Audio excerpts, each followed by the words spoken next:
The afternoon sun painted San Francisco's financial district in golden hues as Emily Ross clutched her worn leather suitcase tighter, the weight of uncertainty pressing against her chest like a physical force. The towering glass buildings around her reflected a world she'd only seen in movies, their sleek surfaces creating a maze of light and shadow that seemed to mock her small-town origins. Her faded jeans and thrift store cardigan felt increasingly out of place among the stream of professionals in tailored suits who moved past her with purposeful strides, their conversations filled with technical jargon that might as well have been a foreign language. Emily paused at the corner of Montgomery and California, her heart racing as she pulled out a crumpled piece of paper with an address scrawled in her grandmother's careful handwriting. The boarding house where she'd secured a room for the week was supposed to be somewhere in Chinatown, but the maze of one-way streets and construction barriers had turned what should have been a simple journey into an overwhelming ordeal. The humid Georgia air she'd left behind seemed like a distant memory as the cool Pacific breeze cut through her thin cardigan, carrying with it the salt-tinged promise of new beginnings and the sharp bite of urban reality. A group of tech workers emerged from a nearby coffee shop, their animated discussion about venture capital and market disruption washing over her like a reminder of how far she was from the tobacco fields and county fairs of her childhood. Emily had saved every penny from her 2 jobs at the local diner and hardware store for almost 2 years to afford this trip, driven by a desperate hope that somewhere in this sprawling city of innovation, there might be a place for someone like her. Her high school guidance counselor had laughed when she mentioned wanting to work in technology, pointing out that girls from rural Georgia didn't just pack up and move to Silicon Valley. But Emily had never been one to accept limitations, even when they came wrapped in well-meaning advice. The weight of her grandmother's medical bills back home pressed against her consciousness like a constant ache. Every dollar spent on this trip was a dollar that could have gone toward the mounting debt that threatened to swallow their small farmhouse. But Emily knew that staying in Georgia meant accepting a future of minimum wage jobs and impossible choices. She'd watched too many of her classmates settle for lives that felt like slow surrender, their dreams gradually eroded by economic reality and geographic isolation. The stories of self-made entrepreneurs and innovative startups that she'd read about online had become her North Star, guiding her toward this moment of terrifying possibility. As Emily studied the street signs, trying to orient herself in this urban labyrinth, a man in an expensive charcoal suit approached from the direction of a gleaming office tower. Nathan Hale moved with the confident precision of someone accustomed to making split-second decisions worth millions of dollars, his phone pressed to his ear as he navigated what sounded like a crisis involving product launch timelines and investor expectations. His dark hair was perfectly styled, and his Italian leather shoes clicked against the sidewalk with the rhythm of barely contained energy. At 35, Nathan had built CloudSync Technologies from a dorm room idea into a company valued at over $200 million, earning him a reputation as one of the most ruthless and brilliant minds in the industry. The call ended abruptly, and Nathan slipped his phone into his jacket pocket with the fluid motion of someone who treated million-dollar deals as routine transactions. He was already mentally shifting to his next meeting when he noticed the young woman standing at the corner, her obvious confusion and out-of-place appearance creating a stark contrast to the polished professionals surrounding her. Something about her genuine bewilderment and the way she held that worn suitcase like it contained her entire future struck him as oddly compelling in a city where everyone seemed to be performing a carefully curated version of success. Emily looked up from her paper to find herself face to face with possibly the most intimidating person she'd encountered since arriving in San Francisco. Nathan's sharp blue eyes and expensive suit screamed success and power, making her acutely aware of her discount store clothes and the small-town accent that marked her as an outsider. But desperation overrode embarrassment, and she found herself stepping forward with the kind of courage that comes from having nothing left to lose. "Excuse me," Emily said, her southern drawl immediately marking her as someone far from home. "I'm sorry to bother you, but I'm completely lost. I'm looking for this address in Chinatown, and I've been walking in circles for over an hour." She held out the paper with trembling fingers, hating how her voice wavered despite her efforts to sound confident and capable. Nathan glanced at the address, recognizing it as being in one of the city's more affordable neighborhoods, where recent graduates and struggling artists often found temporary housing. His initial instinct was to provide quick directions and continue with his day, but something about Emily's earnest expression and the obvious courage it had taken for her to approach him made him pause. In a world where everyone seemed to be networking or angling for something, her simple need for help felt refreshingly authentic. "You're actually heading in the wrong direction," Nathan said, his voice carrying the authority of someone accustomed to being listened to. "Chinatown is back that way, but the traffic and construction make it tricky to navigate on foot." He found himself studying her face, noting the determination that underlied her obvious nervousness and the intelligence that sparkled in her brown eyes despite her current predicament. Emily's shoulders sagged slightly with relief and embarrassment. "I should have taken a taxi, but I'm trying to be careful with money until I find work," she admitted, immediately regretting the overshare but finding something in Nathan's direct gaze that encouraged honesty. "I just moved here from Georgia, and everything is so different from what I'm used to." The mention of job hunting triggered something in Nathan's analytical mind. He'd spent the morning in a frustrating meeting with his human resources director about their company's struggle to find candidates who combined technical aptitude with genuine passion and integrity. Too many of their recent hires had been polished but ultimately superficial, lacking the hunger and authenticity that had driven the company's early success. Here was someone who had traveled across the country with nothing but hope and determination, qualities that no amount of education or experience could truly teach. "What kind of work are you looking for?" Nathan asked, surprising himself with the question. His usual approach to chance encounters was polite but brief, designed to minimize disruptions to his carefully scheduled day. But something about Emily's combination of vulnerability and strength reminded him of his own early days in the city, when he'd been just another ambitious kid with big dreams and empty pockets. Emily hesitated, aware that her answer might sound naive or presumptuous to someone who clearly belonged to San Francisco's elite business community. "I'm interested in technology," she said, lifting her chin slightly in defiance of her own insecurities. "I know I don't have formal training, but I've been teaching myself programming, and I'm a fast learner. I just need someone to give me a chance to prove myself." Nathan felt a familiar stirring of the instinct that had guided his best business decisions over the years. Against all logic and protocol, he found himself making an offer that would have shocked his board of directors and probably violated several HR policies. "I run a tech company about 6 blocks from here," he said, pulling out one of his business cards. "CloudSync Technologies. We're always looking for people with potential and drive. Why don't you come in tomorrow morning for an informal interview?" Emily stared at the elegant business card as if it might disappear if she blinked too hard.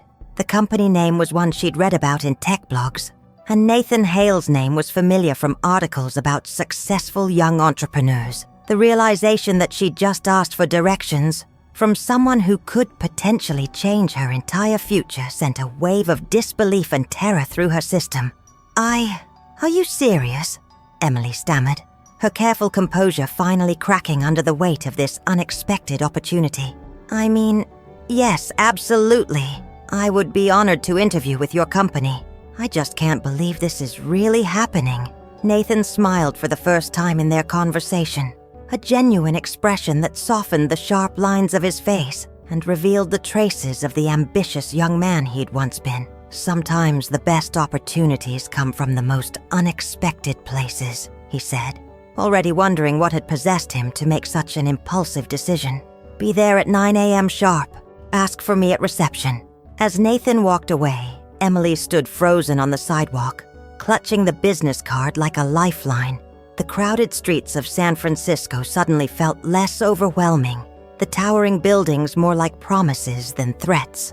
For the first time since leaving Georgia, she allowed herself to believe that maybe, just maybe, she'd made the right choice in betting everything on a dream that had seemed impossible just moments ago. Emily's tiny room at the Chinatown boarding house felt even smaller after her encounter with Nathan Hale, the walls seeming to close in as the magnitude of tomorrow's opportunity pressed against her consciousness like a weight she wasn't sure she could bear. The single bed, shared bathroom down the hall, and view of a narrow alley lined with fire escapes were a far cry from the sprawling farmhouse she'd left behind, but they represented freedom in a way that her childhood home never could. She'd found the place through a Craigslist ad posted by Mrs. Chen, an elderly woman who rented rooms to students and newcomers for $200 a week.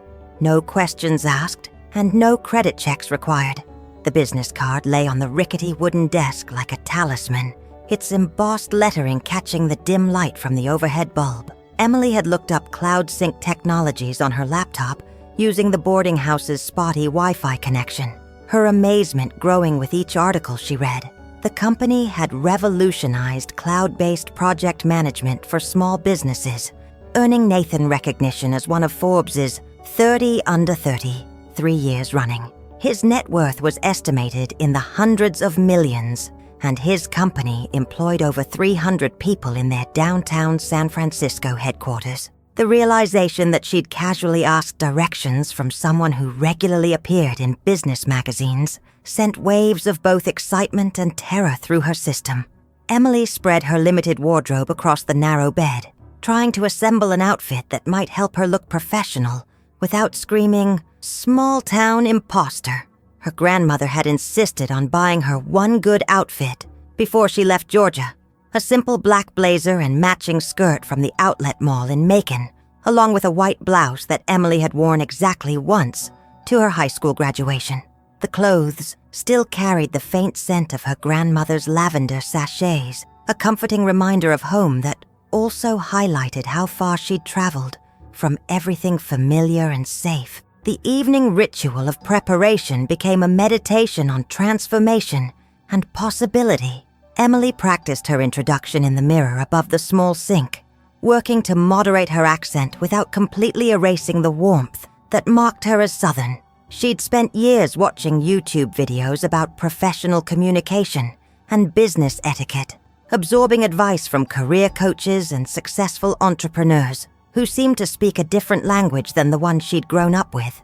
The gap between knowing the theory and actually implementing it felt vast, but Emily had learned long ago that confidence could be performed until it became real. Her laptop contained folders full of self-taught programming projects and online course certificates that represented hundreds of hours of late-night study after her shifts at the hardware store. Emily had learned HTML, CSS, and JavaScript through free online platforms, building simple websites for local businesses who needed a digital presence but couldn't afford professional developers. The work had earned her enough money to supplement her income, while proving to herself that she had the aptitude and persistence required for technical work.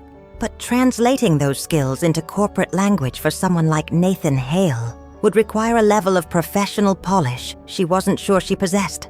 The boarding house grew quiet as the evening progressed, the sounds of the city filtering through the thin walls like a constant reminder of the millions of people pursuing their own dreams in this competitive landscape.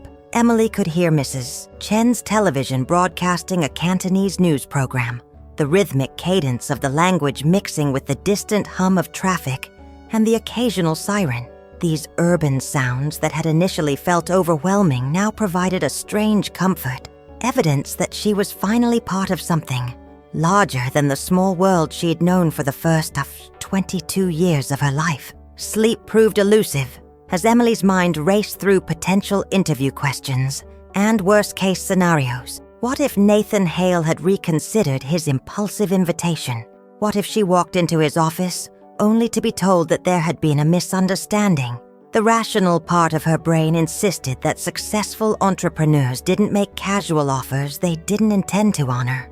But the insecure voice that had followed her from Georgia whispered that she was fooling herself if she thought someone like her belonged in his world. Meanwhile, across the city in his Pacific Heights penthouse, Nathan Hale stood at his floor-to-ceiling windows overlooking the bay, a glass of expensive scotch forgotten in his hand, as he questioned the impulse that had led him to invite a complete stranger to interview at his company. The apartment's minimalist design and carefully curated art collection reflected a life built around efficiency and aesthetic perfection.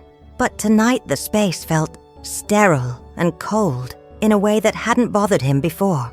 His usual evening routine of reviewing market reports and preparing for the next day's meeting felt hollow after his encounter with Emily, her genuine enthusiasm and obvious courage highlighting the calculated nature of most of his daily interactions. Nathan's phone buzzed with the usual stream of messages from investors, employees, and social contacts, but he found himself thinking instead about the determination he'd seen in Emily's eyes and the way she'd admitted to being careful with money without shame or artifice. In his world, financial limitations were either hidden behind expensive facades or leveraged as strategic talking points. But Emily's honesty had felt refreshingly authentic. Her admission that she'd moved across the country with nothing but hope and self-taught skills reminded him of his own early days when he'd survived on ramen noodles and coffee while building his first prototype in his dorm room. The decision to offer Emily an interview had violated every protocol his human resources department had carefully established over the years. Their hiring process typically involved multiple rounds of screening, technical assessments, and cultural fit evaluations, designed to identify candidates who could seamlessly integrate into their high-performance environment. But Nathan's most successful hires had often been the ones who broke the traditional mold, people whose hunger and authenticity compensated for gaps in formal credentials. Something about Emily's combination of vulnerability and determination had triggered his instinct for recognizing potential that others might overlook. As Nathan prepared for bed in his master suite with its panoramic city views and smart home technology, he found himself genuinely curious about what tomorrow's interview would reveal. Would Emily's courage and intelligence translate into the kind of innovative thinking his company needed? Or had his impulse been a romantic notion that would prove impractical in the harsh light of corporate reality? The uncertainty felt strangely invigorating after years of carefully calculated decisions and predictable outcomes. Emily finally drifted off to sleep near dawn, her dreams filled with glass towers and business cards that transformed into golden tickets. When her phone alarm jolted her awake at 6 a.m., the San Francisco fog was just beginning to lift, revealing a city that seemed to shimmer with possibility. She dressed carefully in her graduation outfit, the unfamiliar weight of professional clothes making her feel like she was wearing a costume for a role she wasn't sure she could play. But as she stepped out onto the bustling streets of Chinatown, the business card tucked safely in her blazer pocket, Emily Ross carried with her all the hopes and dreams that had brought her 3,000 miles from home. The morning commute provided a crash course in Silicon Valley culture as Emily rode the Muni Metro toward downtown, surrounded by tech workers absorbed in their phones and tablets, their conversations a mix of startup jargon and venture capital gossip. She studied their confident postures and casual authority, trying to absorb through osmosis the kind of professional presence that seemed to come naturally to people who'd grown up assuming the world would make room for their ambitions. The 6-block walk from the Montgomery station to CloudSync Technologies felt like crossing a bridge between the person she'd been and the person she desperately wanted to become. The CloudSync Technologies building rose 32 stories into the San Francisco sky, its glass facade reflecting the morning sun like a beacon of innovation and possibility. Emily stood on the sidewalk for a full minute, tilting her head back to take in the scope of what she was about to enter, her heart hammering against her ribs with a rhythm that seemed to echo off the surrounding concrete and steel. The lobby, visible through the floor-to-ceiling windows, buzzed with activity as professionals in expensive casual wear moved through the space with the fluid efficiency of people who belonged exactly where they were. The sight of exposed brick walls, living plant installations, and modern art pieces created an atmosphere that screamed creativity and success, making Emily's thrift store blazer feel like armor that might not be strong enough for the battle ahead. The security desk required her to provide identification and wait while the guard called upstairs to confirm her appointment, a process that felt simultaneously routine and momentous as Emily watched other visitors move through the checkpoint with practiced ease. The elevator ride to the 28th floor provided a panoramic view of the city spreading out below, the bay glittering in the distance like a promise of adventures yet to come. Other passengers discussed product launches and market strategies in voices that carried the casual authority of people accustomed to making decisions that affected thousands of lives and millions of dollars. Nathan Hale's executive assistant, a poised woman in her 40s named Sandra Chen, greeted Emily with professional warmth that managed to be both welcoming and subtly evaluative. The executive floor featured an open concept design that balanced privacy with collaboration, modern furniture arranged to encourage both focused work and spontaneous interaction. Floor-to-ceiling windows provided spectacular views of the financial district, while whiteboards covered in complex diagrams and flowcharts offered glimpses into the kind of strategic thinking that drove billion-dollar valuations. Emily tried to project confidence while internally cataloging every detail, searching for clues about how to navigate this foreign environment successfully. "Mr. Hale will see you shortly," Sandra said, gesturing toward a comfortable seating area arranged around a low table displaying the latest issues of Forbes, Harvard Business Review, and TechCrunch. "Can I get you anything while you wait? Coffee, water, tea?" The offer was made with the kind of genuine hospitality that made Emily suspect Nathan Hale was the type of leader who valued how his team treated everyone, regardless of their apparent status or importance. Emily accepted a glass of water, grateful for something to do with her hands as she tried to process the reality of sitting in the executive offices of a company she'd only read about online. The waiting area provided a clear view into Nathan's corner office, where she could see him gesturing animatedly during what appeared to be a video conference with investors or partners. His body language conveyed the same confident authority she'd witnessed on the street, but there was also an intensity that suggested the weight of responsibility he carried for his company and employees. 20 minutes later, Nathan emerged from his office, his expression shifting from business focus to genuine curiosity as he approached Emily.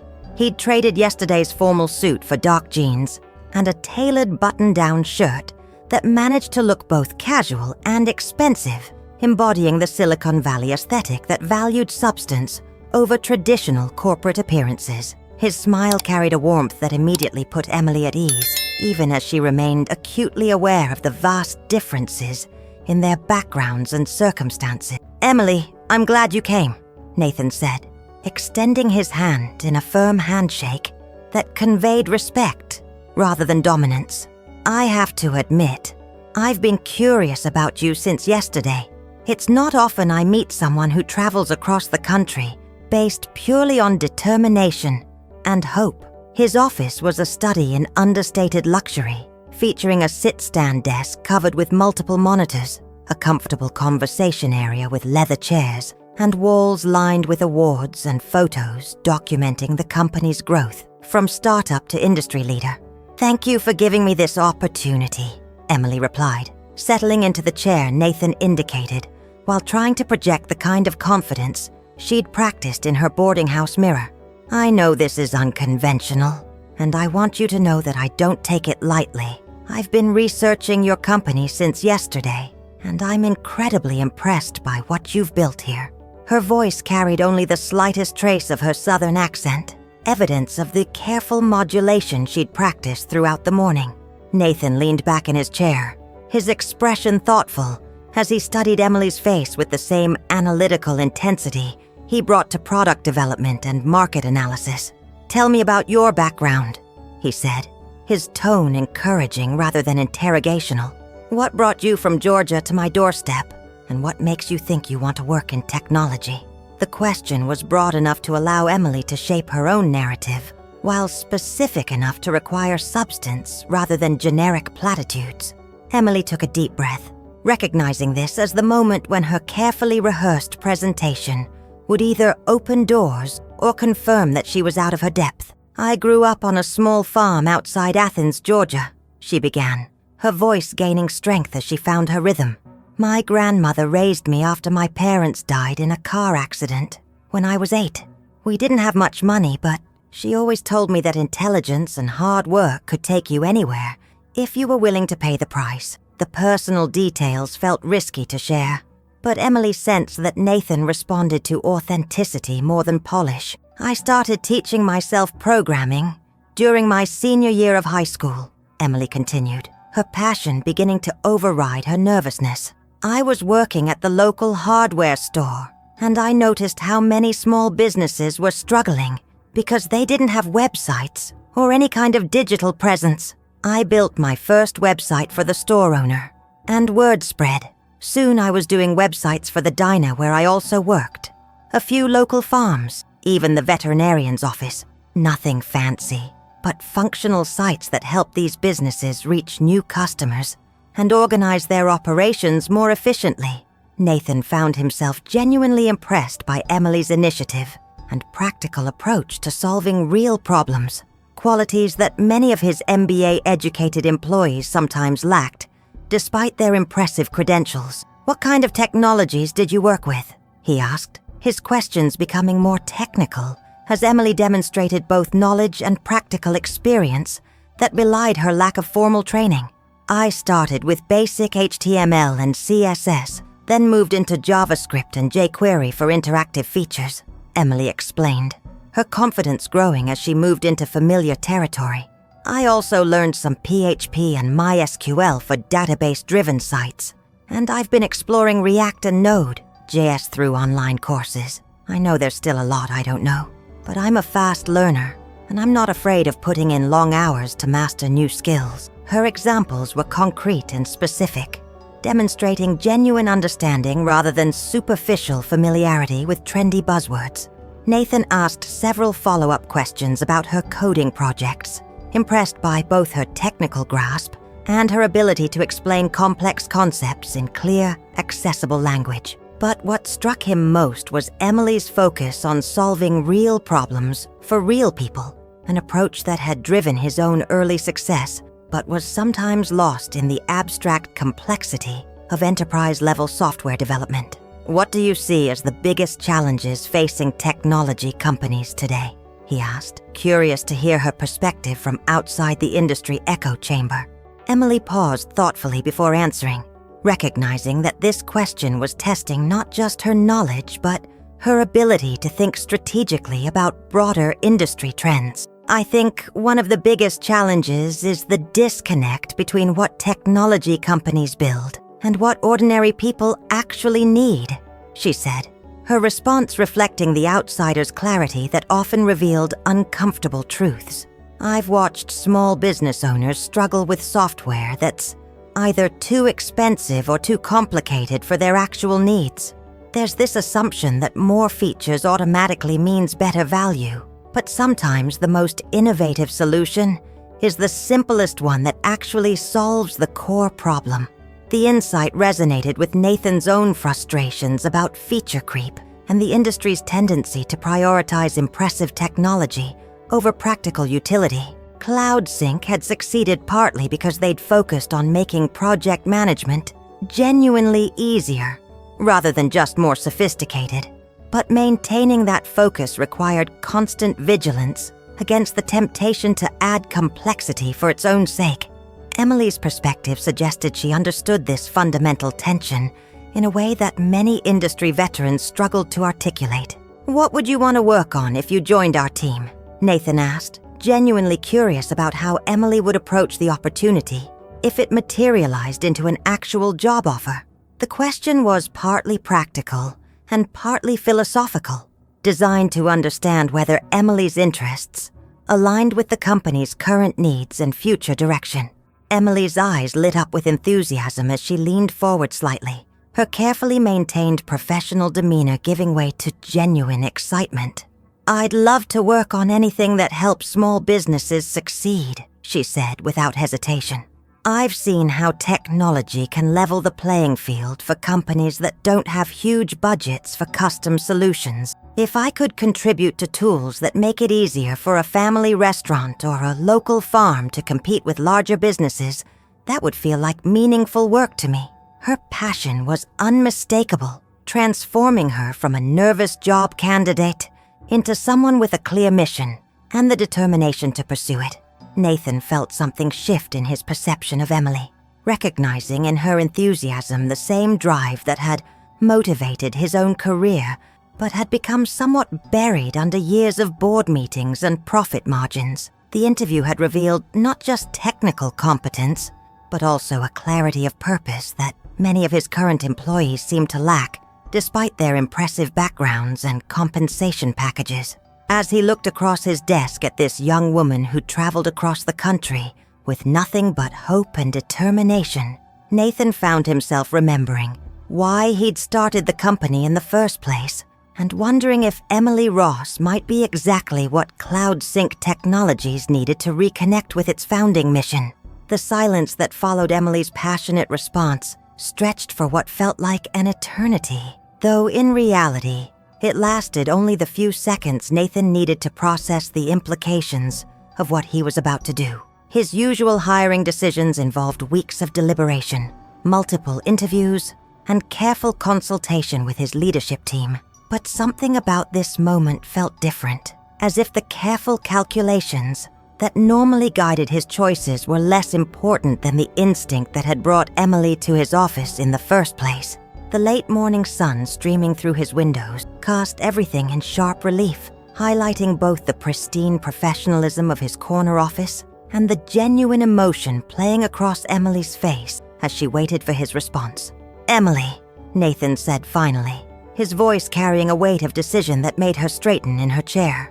"I'm going to do something that probably violates every HR protocol we have in place." He paused, watching her eyes widen with a mixture of hope and terror that reminded him powerfully of his own feelings during those early startup days when everything depended on convincing skeptical investors to believe in an unproven vision.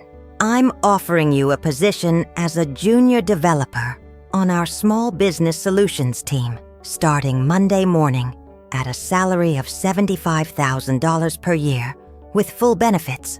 Emily's carefully maintained composure crumbled completely as the words registered, her hand flying to her mouth as tears sprang to her eyes without permission. The salary Nathan had mentioned was more than double what she'd ever imagined earning, enough to cover her grandmother's medical bills and still have money left over for a real apartment and maybe even a modest emergency fund. Are you serious?" she whispered, her voice barely audible, as she struggled to process the sudden transformation of her circumstances from desperate hope to life-changing opportunity. "Dead serious," Nathan replied, pulling out his phone to text his assistant. "Sandra will have the paperwork ready within the hour.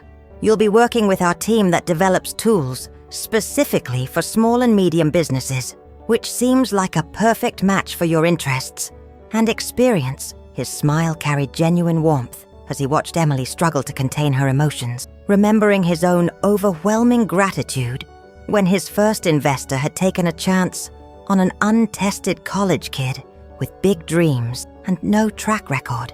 The next few hours passed in a blur of paperwork, benefits enrollment, and introductions to team members who seemed genuinely excited to welcome someone with Emily's unique background and perspective. Sarah Martinez, the team lead for Small Business Solutions, immediately connected with Emily's practical approach to technology, sharing stories about her own journey from small-town origins to Silicon Valley success. The team's diversity of backgrounds and experiences created an environment where Emily's rural roots were seen as an asset rather than a liability, a source of insights that could help them better understand their target market. By Thursday afternoon, Emily had signed her employment contract, completed her new hire orientation, and been assigned a desk in the open concept workspace where her team collaborated on projects that directly addressed the challenges she'd observed in small businesses back home. The company's casual but productive atmosphere felt like a revelation after years of rigid hourly jobs. and Emily found herself energized by the freedom to contribute ideas and take ownership of her work in ways she'd never experienced before. The call to her grandmother that evening was one of the most emotional conversations of Emily's life, tears flowing freely as she shared the news that would change both their futures. Her grandmother's proud sobs echoed across the phone line, carrying with them years of worry about medical bills and financial security that could finally be set aside. "I always knew you were meant for something special, honey," her grandmother said through her tears. "But I'm so proud of the woman you've become and the courage it took to chase your dreams." Meanwhile, Nathan found himself energized by Emily's presence in ways he hadn't anticipated. Her fresh perspective and genuine enthusiasm, reminding him why he'd fallen in love with technology in the first place. During team meetings, Emily asked questions that challenged assumptions and proposed solutions that combined technical innovation with deep empathy for end users, qualities that had become increasingly rare in his rapidly growing company. Her lack of formal credentials, which might have been seen as a weakness in traditional hiring processes, actually freed her to think outside the conventional frameworks that sometimes constrained more experienced developers. The cultural impact of Emily's hiring rippled through the company in unexpected ways, inspiring other employees to reconsider their own approaches to problem-solving and user experience design. Her presentations about small business needs were attended by developers from other teams who found themselves questioning whether their enterprise-focused solutions were missing opportunities to serve underrepresented markets. Nathan watched with satisfaction as Emily's influence began to shift conversations throughout the company, bringing a customer-centric focus that had been gradually diluted by years of rapid growth and increasing complexity. 3 weeks into Emily's tenure, Nathan made a decision that surprised even him by asking her to join the leadership team's monthly strategy meeting, where major product decisions were discussed and company direction was set. Emily's insights about rural markets and small business challenges had proven so valuable that Nathan wanted her perspective on CloudSync's long-term strategic planning. Despite her junior status and brief time with the company, the other executives initially seemed skeptical about including someone so new and inexperienced in high-level discussions, but Emily's thoughtful contributions quickly won them over.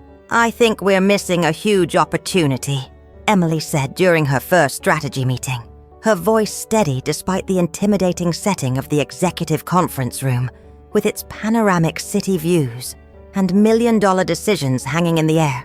"There are thousands of small businesses in rural areas that could benefit from our tools, but they don't even know solutions like ours exist. What if we created a simplified version of our platform, specifically designed for businesses with limited technical expertise and smaller budgets?" The suggestion sparked an animated discussion about market segmentation and product development that continued long after the formal meeting ended, with several executives approaching Emily privately to explore her ideas further. Nathan found himself impressed not just by Emily's strategic thinking, but by her ability to articulate a vision that excited the team while remaining grounded in practical market realities. Her proposal would eventually evolve into CloudSync's most successful product launch in 3 years, opening entirely new revenue streams while fulfilling the company's mission to democratize business technology. As Emily settled into her new life in San Francisco, she began to understand that her transformation extended far beyond financial security or professional success. Though both were certainly welcome changes from her previous circumstances, the confidence that had been slowly building since her first day at CloudSync began to reshape how she saw herself and her place in the world, replacing the insecurity and self-doubt that had followed her from Georgia with a growing sense of belonging and purpose. 6 months after that chance encounter on a busy San Francisco street corner, Emily stood in CloudSync's main conference room, presenting the beta version of their new small business platform to a room full of investors and industry analysts. Her presentation was polished and confident, filled with data about market opportunity and user feedback that validated her original insights about underserved business segments. Nathan watched from the back of the room with undisguised pride, remembering the nervous young woman who'd asked him for directions and marveling at the poised professional she'd become. But perhaps the most meaningful moment came when Emily's grandmother visited San Francisco for the first time, her medical bills finally under control, and her pride in her granddaughter evident in every smile and hug.